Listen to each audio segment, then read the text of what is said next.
Please be advised that some of the audio that you will hear during this series may be uncomfortable and triggering. I'm excited because I'm living the life I've always dreamed of. I'm talking to you from my own luxury home. I've got a fountain and thousands of expensive cars, and I just bought my own rocket ship. And you can too. How? It's easy. Simply give me everything you own. We've been on Don's road to success for a few months now. It hasn't been easy. Don's taken most of our belongings and our child's college fund and invested it into the marketplace. But he's assured us by this time next year we're going to be millionaires. I wasn't always this rich. I used to eat garbage like this animal. But now I eat whatever I want, wherever I want. Take today. I had breakfast in Tupelo, Mississippi, and lunch in Nepal, and I wasn't even hungry. Hey, man. Have $1? No, but you can have $1 million. Okay, we've had to sacrifice a few luxury items here and there, like are you ready to trip to Aruba and penicillin? We got scammed, you idiot. No, we didn't. Don's on TV, so it's gotta work. It just has to. Right? Wrong. Cults often prey upon people desperate to achieve belonging and prosperity in life. This tractor beam pull towards the good life in the intention of having everything you want in life can be tantalizing, especially when you're living in circumstances where everything you want feels so far outside of your grasp. Human beings have not changed much since our beginnings. We crave community and validation. We desire to be loved and heard. And sometimes, when that desire is so strong in us, we can fall for an evil that looks like love.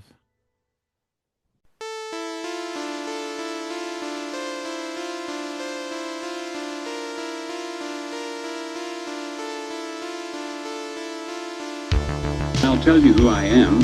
As to whether or not you believe who I am or not is up to you. When you call Jesus, really you have called me. I'm a convict. I'm an outlaw. I'm a rebel. I'm not a Sunday school teacher. In the shadows of cult leaders, it's not uncommon to find children. Dozens have been housed at the Koresh compound in Texas. Cults generally want the members to be working a lot. They want them to be slaving away and doing all kinds of things. So kids get in the way. So cults will tend to shove kids in the background. They're an inconvenience.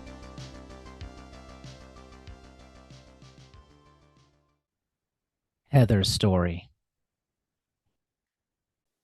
The adjustment for me was not having the community, not having friends, of course, school, like we were homeschooled still, but didn't have any structure really with it. That was a huge thing. Like I taught myself how to read and write when I was 9. For whatever reason, I don't know if it was because we were traveling so much, or because I was sick a lot. That part of my education totally skipped when I was little. And I don't really know why. That's one thing that I'm not really sure. Like I was in all the class, I like remember being in class with other kids and stuff, and I always remember like struggling with schooling wherever we were. My sister, on the other hand, super smart. She was in the school home in Okinawa in Japan when we were there. And she was like the military trained. She was separated. Like I don't remember her until when we went to Hawaii when I was almost 6.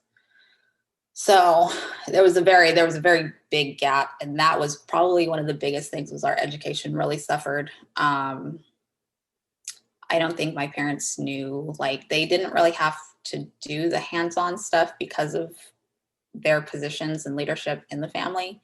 So it was like, all of that was taken, like the day-to-day logistics was taken care of in that. So when it was their responsibility to do it, was super overwhelming.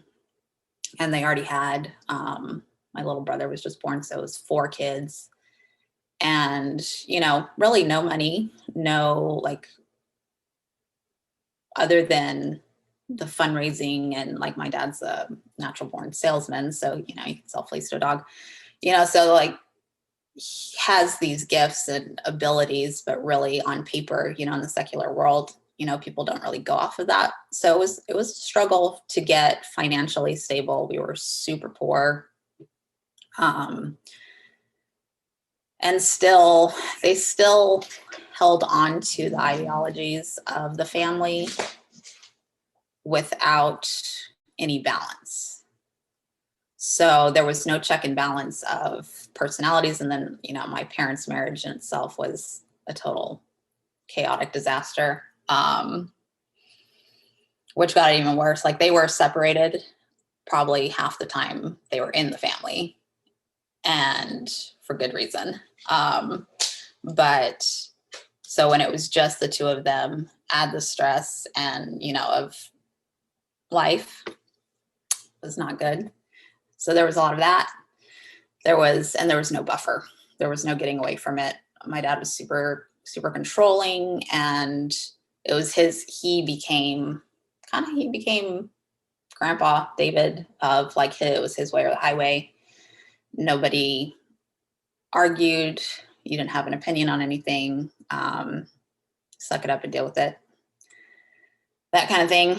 And it was just, I guess at 12, I realized that I was like, okay, you just, you know, get through it, survive it, and then, you know, do the opposite of what they do and you'll be fine. And that's kind of where I saw very clearly what the family, and I have a very, very spiritual base and faith. Like, that is something that has carried me through, that I don't question, and that I love that input and what I learned that from the family, because I do feel like there was a lot of truth in when it was pure and simple, there was still a lot of truth there spiritually. Granted, you add in human nature and that many people and scenarios to anything, and, you know, something's kind of bound to fuck up at some point. You know, and it's every religion, you know, it's in every culture, it's worldwide. We are fallen creatures for a reason. So there's that element, but I've always had a very strong faith. And when I was 12, like, the things that my dad would say and do were completely opposite of what I knew is truth of the Bible, and, you know, was in the Word, and what, you know, it's like, something's not adding up here, you know, so this is not like, so this is complete bullshit, and like, no, with that. And that's kind of where I kind of glad that I figured that out early and was able to see it that clearly, that early, because I think it carried me through a lot of other things that I went through as I got older. Definitely can say I've never lost faith, because prayer, and even though like and it was hard, that was the hardest thing for me, I think, and the thing that I probably still gravitate towards was the community of believers being able to speak about spirituality and faith and see people live it, because I've been witness to people that have really lived it, who have sacrificed, and Olivia's mother, one of them, beautiful person, you know, and granted, only seeing just a tiny portion of, you know, really who she was and what she went through and what her story was. And even my parents, as much as they were wrong for a lot of things, they also had dedication, which I always admired. Even if it was dedication to psychotic, you know, things, but I think the intention of starting it was good, and they both still kind of followed that path. They recognized when it was becoming like their paths with the family split for a reason, because they didn't agree with a lot of what was going on. And I don't know how much detail even they knew about, you know, a lot of the abuse and stuff. I would assume they knew something about it. And then how they rationalize the whole flirty fishing thing, I'm just like, that's to each his own kind of thing. But my relationship with God and my faith has always remained very strong. Like it's kind of hard for me to go to church just because it can be triggery.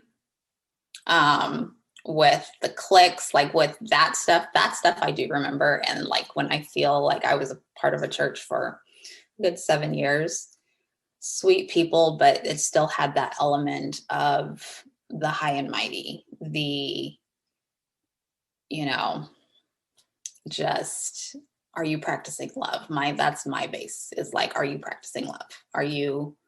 Is what you're saying matching up with what you're doing, you know, with, you know, what you're telling a whole heck of a lot of other people that are following you blindly. Like, I'm very, very sensitive to that. And I think everybody walks their own path.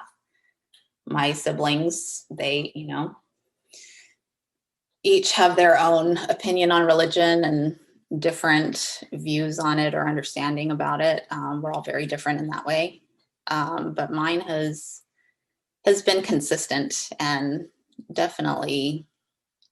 definitely love that part of the family, and I'm thankful for the submersion of it being so young. I think that it really, like, that does, and that's something my kids went to private school, a Christian private school, because I saw the value of it, because when it's, you know, when you're alone and in darkest moments of your life, you know, it's like, you still go to that for comfort first before you turn to a person. At least that was my experience. That's my experience with that. So it's always, that has been the consistent for me.